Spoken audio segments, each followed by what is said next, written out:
ప్రతిపక్షం ఒకటా రెండా బీజేపీ టీఆర్ఎస్ వేరు కాదు కాబట్టి వాళ్ళు ప్రజెంట్ చేసినటువంటి ఛార్జ్ షీట్లను ఆ పార్టీలు మాకు ఇస్తున్న రిప్రజెంటేషన్గా భావించి వాటిని కూడా పరిశీలిస్తాం. కానీ దురదృష్టం ఏంటంటే ఒక సంవత్సర కాలం పరిపాలన తర్వాత ఇవాళ మమ్మల్ని ఏదైనా విమర్శించినా లేదా ఛార్జ్ షీట్ ఫైల్ చేసినా బాగుంటుండే. ప్రభుత్వం ఏర్పడిన మొదటి నెల నుంచే ప్రభుత్వాన్ని విమర్శిస్తూ ఇవాళ మళ్ళీ సంవత్సరం పూర్తి కాగానే మళ్ళీ ఒక ఛార్జ్ షీట్ అని ఇస్తే ఇది భావ్యం కాదు. నెలకే ప్రభుత్వం ఎట్లా నడుస్తుంది అన్నారు, పిల్లి శాపనంతాలు పెట్టారు, ప్రభుత్వాన్ని కూలగొడతామన్నారు, కూలిపోతుందన్నారు.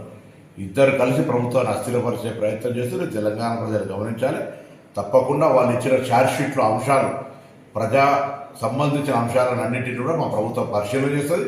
అది ఛార్జ్ షీట్ కాదు, రిప్రజెంటేషన్ అనుకుని దాన్ని ప్రతిపక్ష పార్టీగా ఇచ్చిన దాన్ని మేము తప్పకుండా పరిశీలన చేసి సరి అయినటువంటి నిర్ణయాలు తీసుకోవడం జరుగుతుంది.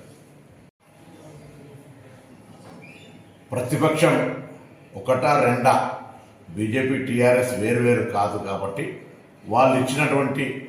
వాళ్ళు ప్రజెంట్ చేసినటువంటి ఛార్జ్ షీట్లను ఆ పార్టీలు మాకు ఇస్తున్న రిప్రజెంటేషన్గా భావించి వాటిని కూడా పరిశీలిస్తాం.